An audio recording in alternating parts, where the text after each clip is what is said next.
बिस्मिल्लाहिर्रहमानिर्रहीम इय्याका नअबुदु व इय्याका नस्तईन। लिस्ट में तो नाम आया हुआ है जो इमरान खान साहब से हर जुमेरात को एक लिस्ट आती है मुलाकातियों की, तो इंशाल्लाह अभी जो है मैं जा रहा हूँ, तो देखते हैं कि मिलने देते हैं या नहीं। आपने कहा कि तौहीन अदालत की दरख्वास्त दायर करेंगे, वो दायर हुई है या नहीं? जी, आज जो है क्योंकि वो हमें साइनशुदा आर्डर नहीं दे रहे थे हाई कोर्ट, तो आज जो है उनको मेरा लेटर रिसीव हुआ है और उस रिसीविंग की कापी जो है मुझे मौसूल हुई आज। आज के इंतखाबात के बाद मुख्तसर काबीना बन सकेगी या नहीं? इंशाल्लाह बनेगी। बड़ी रुकावट कौन सी है? इमरान खान ने पैगाम भी भेजा है काबीने के हवाले से, तो अभी कौन सी बड़ी रुकावट है क्योंकि काबीना नहीं बन पा रही? देखें, जितनी भी रुकावटें हमारे सामने आती हैं अल्हम्दुलिल्लाह वो अबूर करके ही हम यहाँ पहुँचे हैं, और तो रुकावट अभी कोई नहीं है। सर ये बताएं, पिछली दफा इलेक्शन था तो आपके जो अपने वज़ीर आला के साहब का वो तो सारा वक्त यहाँ पे बैठे रहे और एक एक वोट पे नजर डाली, आपको कुछ स्लिप होने का खतरा नहीं है? उनकी मुलाकात नहीं होती थी नाडियाला में, और ऐसी बात है कि हमें जो है हमारे जितने भी MPs हैं, स्पीकर साहब से इनके इलेक्शन से लेकर मेरे इलेक्शन तक अल्हम्दुलिल्लाह हमारा एक बंदा भी स्लिप नहीं हुआ, इसके बाद भी नहीं होगा। बिल्कुल चट्टान की तरह हमारे सारे MPs इमरान खान साहब के साथ और उसकी पार्टी के साथ खड़े हैं। सर ये बताएं, गुड गवर्नेंस एक संगीन मसला बन चुका है, लोगों की एक्सपेक्टेशन है तीसरी बार आपकी पार्टी को हुकूमत दी है, किस तरह डिलीवर करेंगे और क्या आपके पास प्लान है कि लोगों की जो खदशात है, जो उनके मसाइल है वो हल हो जाए? देखिए, जो गुड गवर्नेंस हो रही थी तो इसी वजह से आज हम तीसरी दफ़ा हुकूमत में हैं। लोग इमरान खान साहब उसकी पार्टी पर एतमाद करते हैं। खैबर पख्तूनख्वा की तारीख में ये पहली दफ़ा हो रहा है कि किसी हुकूमत को या किसी पार्टी को तीसरी दफ़ा जो है मौका दिया जा रहा है, तो लोगों का वो मुतमईन है, लोगों का एतमाद है इमरान खान पर, उनके नज़रिए पर और उनकी पार्टी पर, तो इसी वजह से जो है तीसरी दफ़ा हम हुकूमत में हैं। तो इंशाअल्लाह ताला जिस तरह पहले डिलीवर किया था इस दफ़ा भी जो है वैसे ही डिलीवर करेंगे। साहब ये बताइए कि आपने असेंबली के फ्लोर पे फिर बाड़ा में आपने ये कहा कि अगर कोई ड्रोन हमला होता है या कलेक्टिव डैमेज होता है तो हम आर्मी चीफ के खिलाफ फरियाद दर्ज करेंगे। कल फिर से बाड़ा कीरा में एक वाक़या हुआ है, कब जा रहे हैं फरियाद दर्ज करने? पहले आप मुझे ये बताएं कि कोलेटरल डैमेज ठीक काम है कि गलत है? तो मैंने ये कहा है कि जो जिम्मेदार हैं उनके खिलाफ जो है FIR कटनी चाहिए, लेकिन इसके लिए एक वाज़ह कानून मौजूद नहीं है जिस पर काम किया जा रहा है। हमारी जो इन हाउस कमेटी बनी है तमाम पार्लिमानी लीडर्स की, उनकी बाकायदा कल से जो है मीटिंग शुरू हुई है और तकरीबन 4-5 घंटे ये मीटिंग जारी रही, जिसमें मुख्तलिफ अमूर पर मुख्तलिफ अमूर ज़रा गौर लाए गए हैं, जिसमें ये भी हैं। तो इंशाअल्लाह ताला इसके लिए कवानीन बनेंगे और बुनियादी इंसानी हकूक जो हैं वो कम से कम खैबर पख्तूनख्वा में पामाल नहीं होंगे इसके बाद इंशाअल्लाह। इस्तांबुल में मुज़ाकरात जो थे अफगान तालिबान के साथ वो तकरीबन नाकाम हो चुके हैं। वज़ीर दिफा ने एक ट्वीट भी किया है जो जंगी सूरत हाल से उन्होंने माहौल बनाया है। इस पे क्या, क्योंकि सूबा यहाँ पे करीबी सूबा खैबर पख्तूनख्वा ही है, अगर सिक्योरिटी सूरत हाल खराब होती है तो यहाँ पे खराब होगी, इस पे क्या जो नाकाम हुए हैं मुज़ाकरात, इस पे क्या कहते हैं? देखिए जी, मैंने पहले ही असेंबली फ्लोर पर मैं कह चुका हूँ कि पाक अफगान जो मुज़ाकरात हो रहे हैं वो खुशाइंद हैं, लेकिन हमारे खदशात मौजूद हैं क्योंकि मेन स्टेक होल्डर यहाँ खैबर पख्तूनख्वा है, खैबर पख्तूनख्वा की हुकूमत है, खैबर पख्तूनख्वा की आवाम है। उनको किसी भी मुज़ाकरात में या किसी भी फैसले में एतमाद में नहीं लिया गया था, चूँकि हमने बार बार ये वाज़ा किया था कि हमें एतमाद में लिया जाए, लेकिन बहरहाल हमें एतमाद में नहीं लिया गया था। अभी अगर आप देखें तो कल से ये बातें चल रही है तो दबे अल्फाज में जो है रशिया और चाइना की धमकी भी आ चुकी है। तो मेरे ख्याल में पाकिस्तान को अपना इंटरेस्ट देखना चाहिए। कोई भी मुल्क किसी का सगा नहीं होता, हर मुल्क के अपने अपने इंटरेस्ट होते हैं, उसके मुताबिक जो है दुश्मनी और दोस्ती की जाती है। अफगानिस्तान में हमारा कोई इंटरेस्ट ऐसा है ही नहीं जिससे पाकिस्तान को सबसे ज़्यादा फ़ायदा हो या इससे ज़्यादा फ़ायदा हो, तो मेरे ख्याल में पाकिस्तान को आइसोलेशन में नहीं जाना चाहिए। ऑलरेडी जो है हमारा एक रिवायती हरीफ हमारे एक बॉर्डर पर मौजूद हैं जो हर वक्त पाकिस्तान को ख़त्म करने का सोच रहा होता है। तो इस वक्त जो है हमें एक स्टेटमैन की ज़रूरत है जो मतलब पाकिस्तान का सोचे, पाकिस्तानी अवाम का सोचे और पाकिस्तान के बेहतरीन मफाद में अपने फैसले करें। मिलिट्री ऑपरेशन क्या आप करते हैं मुज़ाकरात का भी ये हाल है, किस तरह सूबे में किस तरह मिलिट्री ऑपरेशंस की आप लोग मुखालफत करते रहे हैं, मुज़ाकरात की भी ये हाल है, तो किस तरह क्या ऐसा लायामत है जिससे इस सूबे में कम से कम अमन को यकीनी बनाया जा सके? आपकी हुकूमत क्या प्लान लेके आई है इस हाल में? देखिए जी, हमारा सिंपल जो है स्टांस है कि खैबर पख्तूनख्वा के फैसले हरगिज़ जो हैं बंद कमरों में बाकी नहीं होने चाहिए। ये हमारे अवाम का मुस्तकबिल है, ये हमारी खैबर पख्तूनख्वा के गयूर अवाम का, जिन्होंने इस दहशतगर्दी के जंग में 80,000 से ज़्यादा शहादतें दी हैं, जिनके सिक्योरिटी फोर्सेस शहीद हुए हैं, हमारी पुलिस शहीद हुई है, हमारे फौजी जवान शहीद हुए हैं।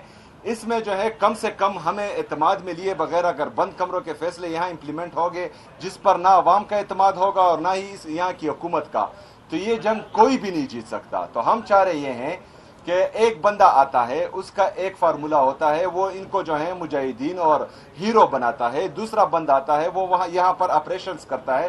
तीसरा बंदा आता है, यहाँ पर जो है उनको दोबारा आबाद करने का सोचता है। चौथा बंदा आता है, वो दोबारा ऑपरेशंस करता है। तो ये लिबर्टी नहीं है, ये हमारा सूबा है। यहाँ पर जो है एरे गैरे नहीं रहते, यहाँ पर गयूर पख्तून रहते हैं जो पाकिस्तान के साथ मुखलिस है, मुहिब्बुल वतन पाकिस्तानी है। तो इनको भेड़ बकरियों की तरह ना ट्रीट किया जाए और ना ही इसे तजुर्बागाह बनाया जाए कि हर बंदा आएगा और अपना तजुर्बा करके चला जाएगा। एक वाज़ेह पॉलिसी होनी चाहिए और उस पर अमल दरामद होना चाहिए और फिर जिम्मेदारों को जो है इंसाफ के कटहरे में, कानून के कटहरे में लाना चाहिए कि ये चीज़ क्यों ख़त्म नहीं हो रही है। 22 मिलिट्री ऑपरेशन के बाद, 14,000 इंटेलिजेंस बेस्ड ऑपरेशन के बाद फिर क्यों ये दहशतगर्दी है? तो ये सवाल हमारा फिर बनता है। शुक्रिया जी ये मिलवाने का। और हम आज जो है मैंने बाकायदा हाई कोर्ट के जो ऑर्डर्स हैं वो साइन नहीं कर रहे थे और मैंने लेटर किया है, तो आज उनको रिसीव हुआ है। तो उम्मीद है कि साइन शुदा ऑर्डर जो है वो मिल जाएंगे, तो उस पर ही हम फिर तौहीन अदालत। अच्छा सर, गंडापुर ये वाले हरबे सारे आजमा चुके हैं, तो आप कोई नया हरबा भी इस्तेमाल कर सकते हैं या नहीं? नया हरबा आपके ख्याल में क्या है, आप बताएं ना। एहतजाज वगैरह या दूसरी तरफ जा सकते हैं? यही एहतजाज है कि मैं इधर आता हूँ और ये मिलने नहीं देते। बाकी काम जो है अदालतों का है, वो अपने अहकामात मनवाएं। वैसे तो राना सनाउल्लाह आपको कह रहे हैं कि वो टार्जन बने घूम रहे हैं और ऐसे लगता है कि अडियाला जेल की वो दीवारें तोड़ देंगे। हम दीवारें तोड़ने वाले नहीं हैं, हम आईन और कानून को तोड़ने वाले को इंशाअल्लाह ताला कानून के कटहरे में लाएंगे। Okay, thank you ji.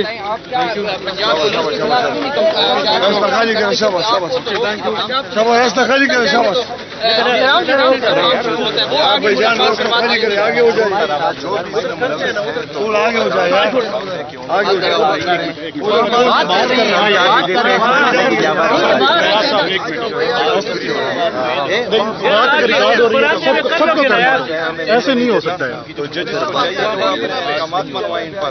Okay जी,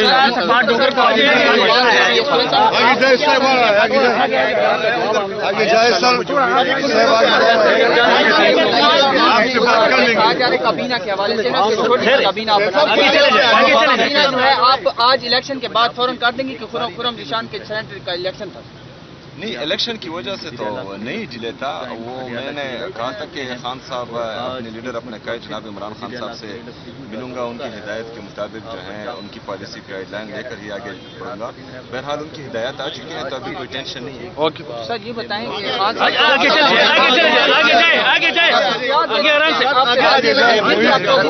हो सकता है मुलाकात हो जाए?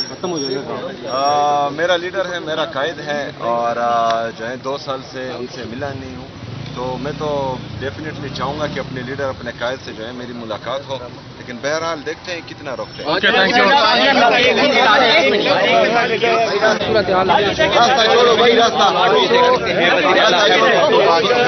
जो है वो अडियाला जेल फौजी जवान शहीद हो रहे हैं और ये जो है एक करके नहीं 21 लोग जो हैं एक करके 19 लोग, 20 लोग, 21 लोग शहीद हो रहे हैं। तो ये जिन लोगों के घर पर ये शेल माटर गोले गिरते हैं, ड्रोन गिरते हैं और उनकी जो शहादतें होती हैं, तो ये दर्द वो समझते हैं। तो हम चाहते हैं कि जो लोग शहीद होते हैं उनका क्या बनेगा? मतलब जो सिक्योरिटी फोर्सेस के लोग हैं वो जो शहीद होते हैं उनका क्या बनेगा? सिक्योरिटी फोर्स फौज भी मेरी है। मैं कल जो हमारे खुरम में 6 शहीद हुए हैं उनके जनाजे में भी गया हूं। मैंने अपने शहीद फौजी की मैयत को कल जो है अपना कंधा दिया है, लेकिन वो ये कंधा या उस शहीद की मैयत का बोझ 80,000 शहदाओं का बोझ था मेरे कंधे पर कल। जो ये हमने कुर्बानियां दी हैं, खैबर पख्तूनख्वा ने 80,000 जानों का नजराना दिया है। हमारे 6,000 से ज्यादा हमारे फौजी भाई, हमारे पुलिस शहीद हुए हैं। उनकी शहादत की कदर की जाए, उनकी कुर्बानियों की कदर की जाए। फौज भी मेरी है, पाकिस्तान भी मेरा है, और पाकिस्तान में जो गलत पॉलिसियां होंगी उस हर पॉलिसी पर मैं जो है। अब ये बताइएगा कि जो मुसलसल दहशतगर्दी जो अफगानिस्तान से हो रही है, उसमें अफगानिस्तान से मुसलसल जो दहशतगर्दी के नतीजे में शहीद किए जा रहे हैं लोग, लेकिन पीटीआई की हमदर्दी अफगान बाशिंदों से क्यों है? देखिए जी, हमारी हमदर्दी सिर्फ और सिर्फ पाकिस्तान। अगर एक पॉलिसी जो है वो पाकिस्तान में बनती है तो पाकिस्तान में जितने भी फैसला साज हैं उनको चाहिए कि तमाम स्टेक होल्डर्स को वो जो है एतमाद में लें, और तभी कोई पॉलिसी। सर, एतमाद में लेने के लिए आपको बुलाया गया था? मुझे बिल्कुल नहीं बुलाया गया था। सिक्योरिटी के पर्पज के लिए आपको बुलाया गया? बिल्कुल नहीं बुलाया गया था। मुझे किसी भी एनएफसी अवार्ड के लिए तो आपको बुलाया गया? एनएफसी अवार्ड के लिए भी नहीं बुलाया गया। मैं बार बार जो है वो कह रहा हूँ, मेरे से पहले जो सीएम थे वो भी कह रहे थे कि एनएफसी पर जो है मीटिंग बुलाई जाए, जो खैबर पख्तूनख्वा का हक है उनको वो दिया जाए, लेकिन कोई मीटिंग नहीं हुई और ना ही हमें जो है उसके हवाले से बुलाया गया था। कमिटमेंट की गई थी अगस्त में कि अगस्त में होगा, लेकिन अगस्त में भी वो मीटिंग नहीं हुई। ये सारी जो है ये नवंबर में होगा, तो मैं एनएफसी की मीटिंग में जरूर जाऊंगा इंशाल्लाह ताला, और अपना हक मांगूंगा, अपने सूबे का हक मांगूंगा। पुरानी गाड़ियां, कबाड़ की गाड़ियां वो हमें नहीं चाहिए। हमें जो है हमारा हक चाहिए जो खैबर पख्तूनख्वा की आवाम का है, और जो एनएफसी में हमारा शेयर बनता है वो डंगी की चोट पर इंशाल्लाह हम मांगेंगे। किसी की भीख हमें नहीं चाहिए, कबाड़ी गाड़ियां हमें नहीं चाहिए, हमें हमारा अपना हक चाहिए। सुहेल अफरीदी साहब, ये बताइएगा, आपका रास्ता रोकने के लिए गवर्नर की तब्दीली की खबरें चल रही हैं, आपको परेशान करने के लिए जो भी आए हमें किसी से कोई फर्क नहीं पड़ता। जो हमारा आईनी और कानूनी रास्ता है, अवामी मैंडेट से हम आए हैं, और इंशाल्लाह ताला अवामी मैंडेट से ही हम रहेंगे इंशाल्लाह। जो है वापिस